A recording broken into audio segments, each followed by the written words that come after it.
beaucoup de gens au bazaki na doa nzambe ba déroutant nzela.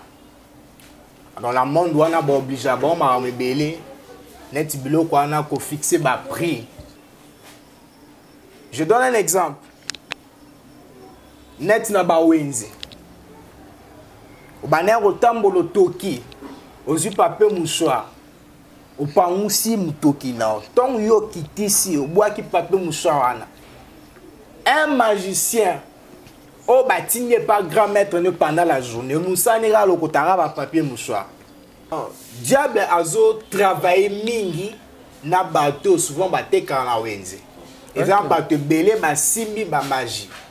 Net ba vraiment bikati ne bazala wana pona azo ba client et belé. Bato ba yo so belé mingi. Et seigneur azo mai ya bébé. Et une mission na e eza pona azo bétoile. La bétoile là bazo sacrifier bétoile la bateau inconsciemment bato ba habiter. Pendant azala l'accès, il y a que sacrifier étoile mutu premièrement mutuana azala la vie de prière. Tout oyo bazora mbongo facile, mozaki na mbongo, na mbongo ane liwe. Ezala mutuana afuta dignité. Yé appelle ça dignité. Alors na monde na mulili. Un magicien a la facilité yo yiba mutuana mbongo. OK. Parce que yenga alors ton batu bazoya na bambongo bazo pesa. Alors bato wana pe bazwa bambongo wana basena bompe bikila kila na mbongo wana donc to mutazu mbongo ase bikila kila azozo ape bétoile ya bana nzambe pone makisa pouvoir ou eza katine de façon que asala ba miracle la neza diabolique ba mai moko oyo bato bakufa au moins ese azo misa mwa mai moko boye. Alors pourquoi bazwa ezate mai nyoso bazwaka ndesala impactation la succès na bon été batubaya eza mutu akufa ki wana azaki na chance makasi. Ah OK. Azaki na chance makasi alors ye seigneur kende kuna azuma wana alors azala guider l'esprit au conduire esprit mora mabe et mutu ninga zo soki ozuma inae oki ochona mikate ozo succès makasi parce que ya kufi bazwaka mai ya ebembenyo sauté. Ya ebembenyo sauté. Sous lelo kindoki ezala sous te pour mutu asala mabe et seigneur aza membre famille te. Il y a beaucoup de gens ba vie na bango eza bloqué ba habiter. Pour ndoki asala elongo premièrement la volonté na été. Un sorcier, il est possédé d'un esprit diabolique.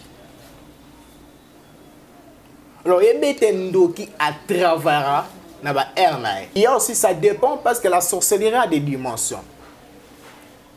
Il y a certaines dimensions dans la sorcellerie, bah démon na bespa na ba travers la butu. Il y a d'autres esprits où ba travers kaka la moui. Un maître supérieur qui a tindé pour na la mission. Mais à la place nous sommes qui sont caillés pour na sa mutu mabe en côté na place à la terre. Parce que l'esprit na ba erwana ndoki akoma faible.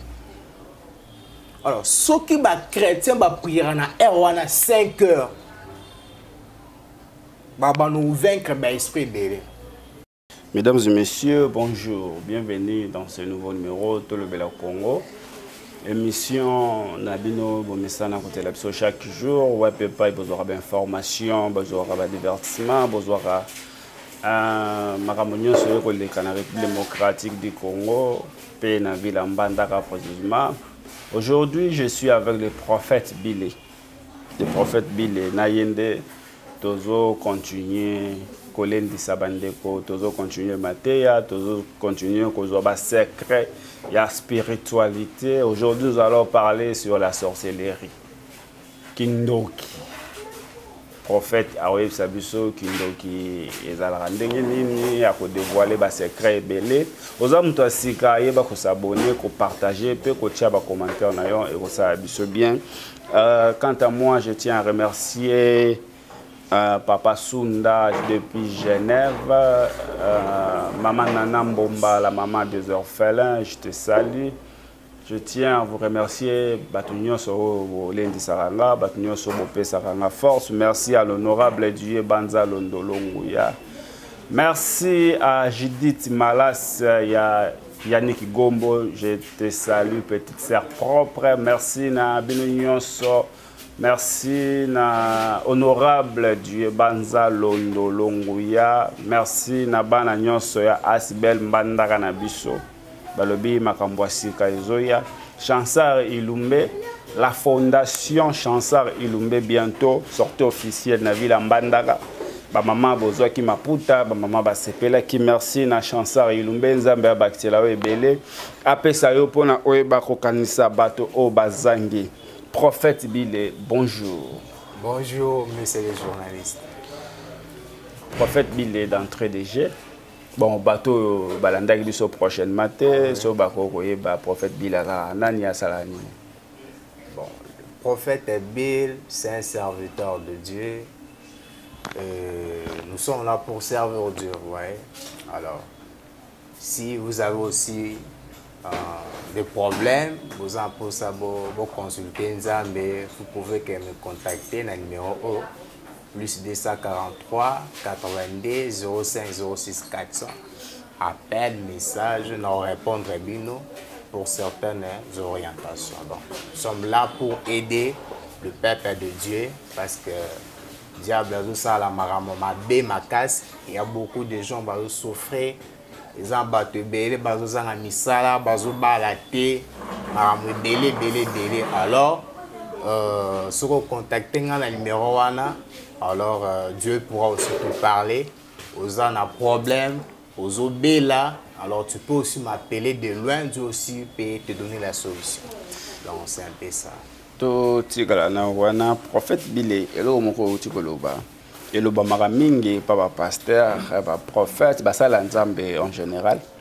Pourquoi boloba soko lingo consulter nzambe Luka prophète ou lingo consulter nzambe benga biso mutu ko consulter nzambe yena nzambe te faut aller à l'intermédiaire. Bon, merci beaucoup Nero Koutoloba, c'est vraiment très capital. Pourquoi tu vas consulter le prophète? Parce que dans le cadre de sa prophète, il y a un don. Même dans la Bible, des gens partaient consulter le prophète. Alors, oui, ce n'est pas impossible. C'est possible.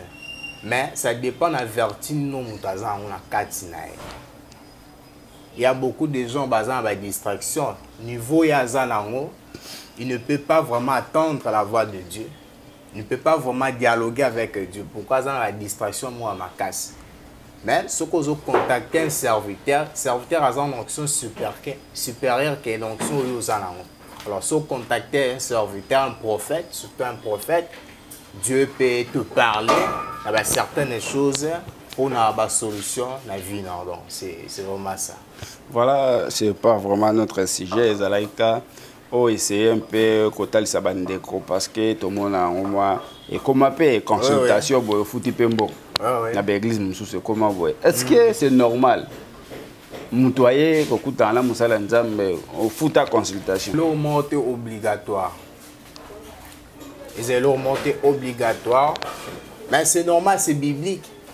Tant on doit consulter nzambe, il faut amener quelque chose. Wana comme le roi banganga nzamba lobi bayaka bapesa ka lokote oyo yozuro ka bango ya pamba okopesa lokote mais banganga to batu bakenda pa na bango apesa condition papa omoni avant awa fo opesa bakoko masanga déjà en dengwana donc musala nzambe comme le roi qui bonganga par là ibete onyo su diable asala a imitango et panzan. Alors au fond ton mutao opesa au fond azo considérer premièrement les kawes en 400. Offrande est différent. Na consultation avant au solo la na musali nzambe okuta bacha batumo wana futa consultation avec les cahiers bache peut monter à consultation mais offrande c'est ngango monter offrande de la volontairement. Bon, ça dépend de l'église. Il y a d'autres églises bacha balona pour nous koutana prophète ils ont pris boy et c'est nous koutana. Alors, ces choses-là, ça dépend. Est-ce que c'est biblique ou bien spirituel? C'est biblique ou bien charnel, pardon, ce que vous voulez dire. Il y a certaines choses qui sont charnelles. Mais il y a d'autres choses qui ne sont pas charnelles. Par exemple, si tu écoutes un prophète, conscience non, c'est qu'il réagit. Non, tu viens voir l'homme de Dieu, tu dois amener quand même quelque chose. Mais c'est différent. Ce qui fixé le prix. Pour nous écouter un prophète, ils ont un prix beau et c'est nous écouter. Il y a certaines choses qui sont diaboliques. Okay. Parce qu'il y a beaucoup de gens au bazar qui na doit nzambe ba déroutant dira. Dans le monde on a obligé à bon ma rebelle net biloko ana ko fixer ba prix. Alors ton batu bazoya na bambongo bazo pesa. Alors batu ana pe bazo bambongo wana ba sena bompe bikila kila bambongo wana. Alors ton mutazu mbongo ase bikila kila. Azozo ape bétoile. Ya bana nzambe. Pour ne makisa pouvoir ou eza katine de façon que asa la ba miracle. Ba miracle là n'est diabolique. Sibile. Sorcellerie.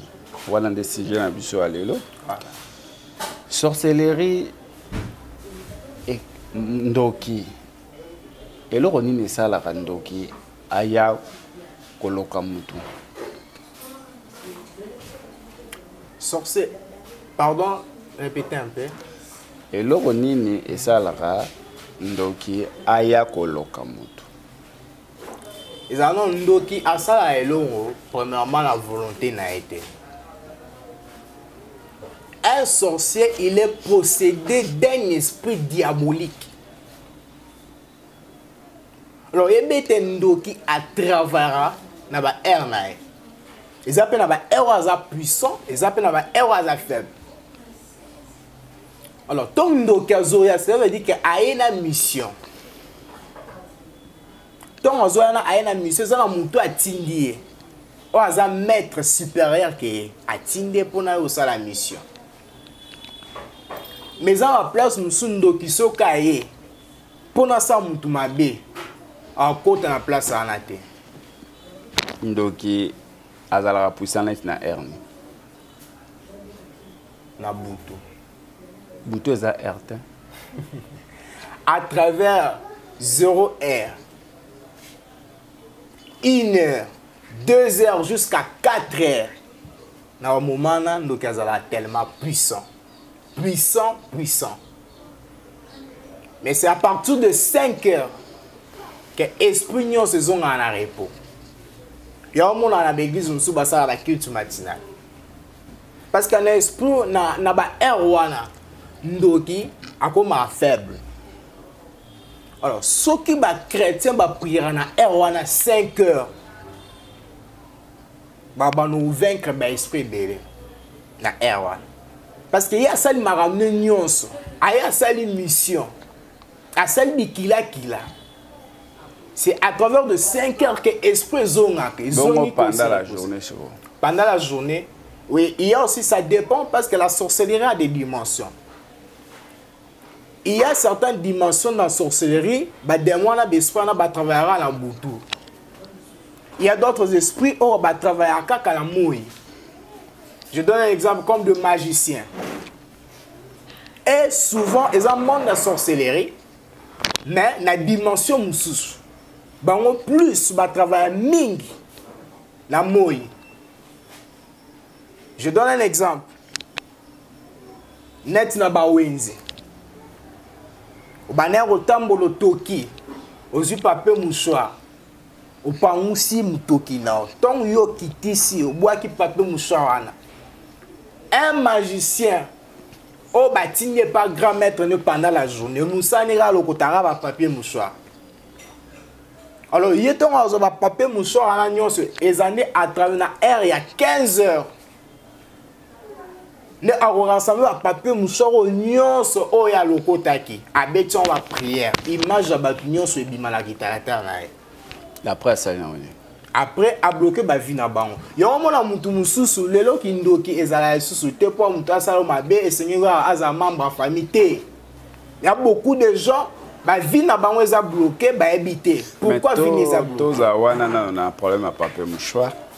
Ceux qui vraiment bandent qui va œuvrer quand on papier mouchoir ou bien le papier mouchoir pour utiliser autrement d'un autre coloba. Mais comment on peut presque battre nous se bloqué. Voilà.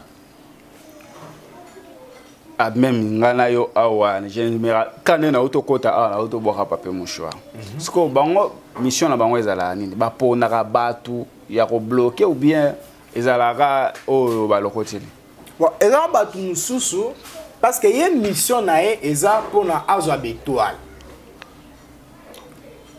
na betoile ana bazo sacrifier betoile batu inconsciemment batu ba éviter pona azala l'accès ya ko sacrifier étoile mutu premièrement mutu ana azala na vie de prière te makom contre prière etala ya kututé make na église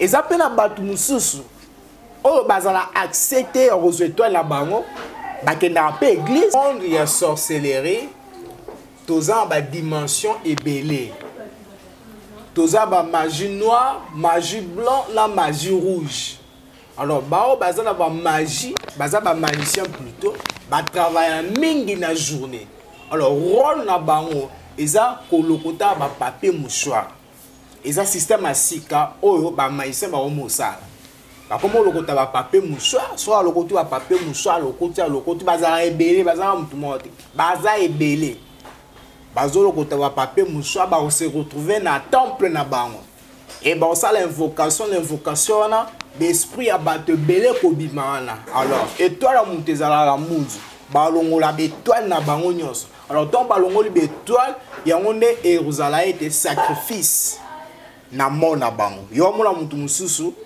abilité unité akufi mutu mususu maladie kaka boye ayebite ko malade yango eutiwa maladie et na nzoto peut créer ba problème moi mutu mususu bakaba mbongo ne eza bloqué oui parce que eza ba magicien mutu basala rôle wana donc eza système asika o ba magicien ba komosala sikoyo neti ba mambo elekana na bazandu bali musimbongo ba makambo elekana ka kindoki na kati ya zandu ezala ndeni. Donc là, c'est la sorcellerie toujours, c'est la sorcellerie. Alors, mutu oyo bazwaka mbongo facilement, zaki na mbongo ane liwe. Ezala mutana aftadimte. Na monde spirituel, après ça dimte, ebete mutu wana, donc parce que tant on peut ça dim, ça veut dire que mbongo yo zwaka, nzam pas na part na e. Mais mutu après ça dimte, amuyibi.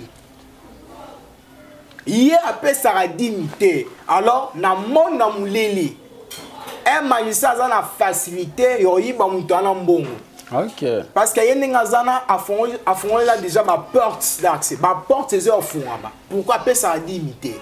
Alors magicien nyos ton azoleka avec certains pouvoirs oza katsinae. Alors akozu akobena ba mbongo. Aux ambassades, au kaka, aux commerçants, je ne sais pas moi ce que tu fais, au moins t'es bon et ça sous-souté. Bah ben Dieu bon parce que au peut ça 10 minutes. Donc bah tout au bah peut ça 10 minutes de bangwana bah ben d'arbon bah bon. Oui parce que na bon on nous a mazani na parté. Ça veut dire que dans mon bon on Seigneur qui n'est pas diable. Mais chose na ba maman mikate. Donc bazala souvent diable azo travailler mingi na bateau souvent bateka na wenze exemple bateau belé ba simbi ba magie net ba moment bikati nde bazala wana pona azo ba client e belé batu ba yo sombele mingi et seigneur azo mai ya bibembe achena oui hein pardon mai ya bibembe akena cimetière azu mai maya bibembe wana aya changu na oui asali nyonso sengela sala ache mikate alors ton asali nini wana bato ebele bakoya kosoma mikate alors yo soko zo esprit faible oyo soma mikate na mesa na ye yebete okoza pe sacrifier ake azume ya bibembe ya chango na mikate oui so bango bazwela ngwe ba net na ba place moi ba cimetière net même sous maître na spirituel a pesier mai wana ba mai mususu ezala ba mai diabolique ba mai mususu ezala ba mai moko oyo batu bakufa au moins azo misa moi mai moko boye alors pourquoi bazwa ezate mai nyonso bazwaka ndesala impactation na succès na bango ete batu baya eza mutu akufa ki wana azaki na chance makasi. Ah, ok. Azali na chance makasi. Alors, ye sengela kende kuna azui mai wana.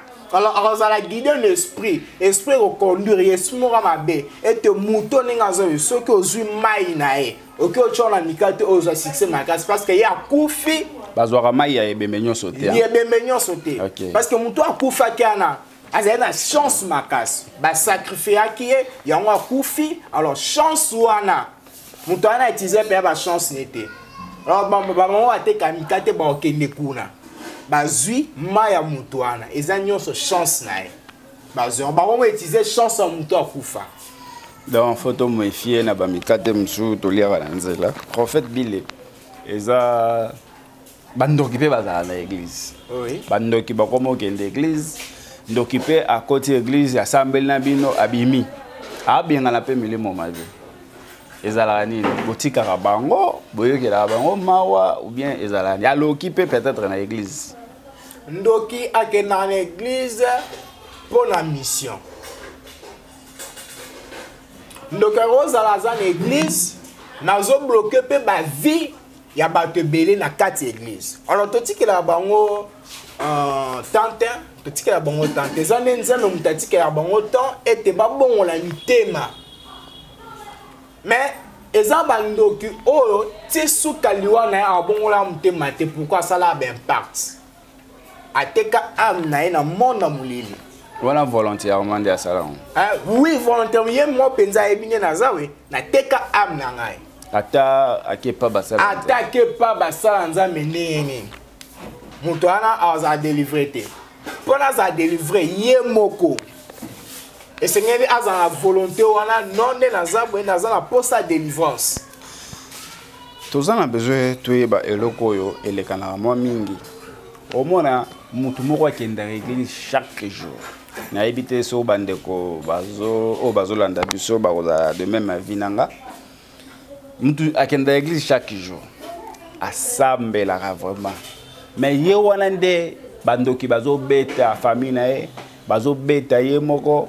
Bandoki bazo bundisa ye okuta famille vraiment za na combat mais il y a qui dans l'église chaque jour même mutu mususu ayebi ne kuta église te akota pe église te asala pe lo mo na église te asambela même pas mais ndoki azo meka ya zo zo été ezala ni donc mutu wana o asambela raté mais ndoki azo menacer na ba façon nyonso kokete. Ça veut dire que Moutouana a na famille au ba priaka mingi. Aza botem na famille au ba priera makas. Musupe azane na famille ba priera te. Non, non, je expliquer. Okay. Donc aza na famille au ba priera mingi. Ça veut dire que ba prière ya bato ba priaka wana est comme ko protéger. Alors, attendre que sali nyonso pona abundisa e a kokete. Pourquoi Aza protéger na la prière à Batu Moussus. Alors, ce qu'on doki a ça de toutes les façons à combattre la prière. Parce que la prière na baron est comme qu'on protège Moutou et Seigneur la sacrifié. Il y a un bateau ba prière mi bazala très attaqué. Et ça peut la Batu Moussus a prière raté, Aza peut na famille oyo ba prière raté. Batona déjà diable déjà azwa dia ba chance la ba nyos. Ba komala ba on ba tu pambarabo. Mutana azasu sous menacer te na ba force démoniaque. Ba on utiliser esprit na inconsciemment. Donc les appels na batu nsusu ya kenda na église te men. Sata banda ki obundisa ya zo ko isa ete. Mais kenda église te a prière répéter. Qu'est-ce que na utoloba? Que batuana ba genre batuana. To lobike aza na famille moko te ba kenda prière. Azape déjà que hier azana lié moko te na bato église abotama ne ka bato musuku te depuis abotama kenda na église te mais ça ta ko ça été comment c'est possible c'est-à-dire maramunenyo so ça la et kende ka de temps à temps simba pe kiste ça veut dire que mutwana abotama na grâce moko particulier alors grâce ana et ça était azande ngazali ya wana dialba ako kaete mais bato bongo trop tard azara ciblé diable ozwai diable wala ni la mouvement parce que abota na grâce moko eza particulièrement pour na yemoko. Mais bah ça biso mutu oza na grâce à to bondisi ndé ni sata ozaite. Oui. Bon, la grâce c'est quelque chose où eza ya nzambe. Nzambe mutu apesa mutu grâce. To bota ma pe na grâce wana. Vous voyez? Alors, il y a beaucoup de gens bah te belé bah cause à la grâce, mais grâce à la eza exploité à cause de certaines forces démoniaques où ils sont derrière grâce à la. Voilà, mesdames et messieurs, tokomi kochité déjà na émission ya mokolo wa lelo. Frère Bill, s'il faut dire un dernier mot na bato ba Holanda biso. Bonjour à vous, bon après-midi, bonsoir.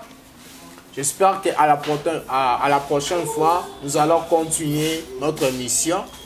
Et c'est votre humble serviteur, le prophète Bill Kempf. Au cas où vous avez besoin de me contacter, prenez cette mot, plus 243 90 05 06 400. Vous allez me contacter. Et vous avez besoin de consulter Dieu, vous avez des problèmes, écrivez-moi ou appelez-moi comme ça, Naroya Mabino, et vous allez écouter ce que Dieu va réellement vous parler. Merci beaucoup. Shalom. Mesdames et messieurs, ça n'est fini pour aujourd'hui. Merci Nabino Sobato Bolandi Bisoti Nasuka. Yeba ko partager, yeba ko s'abonner et ko sala biso bien. Numéro ezara na so za na besoin na biso bengi okozwanga moko et puis opesi ba suggestion na on peut ba orientation na yo et ko sala biso bien. Merci tokutani mikolo koya.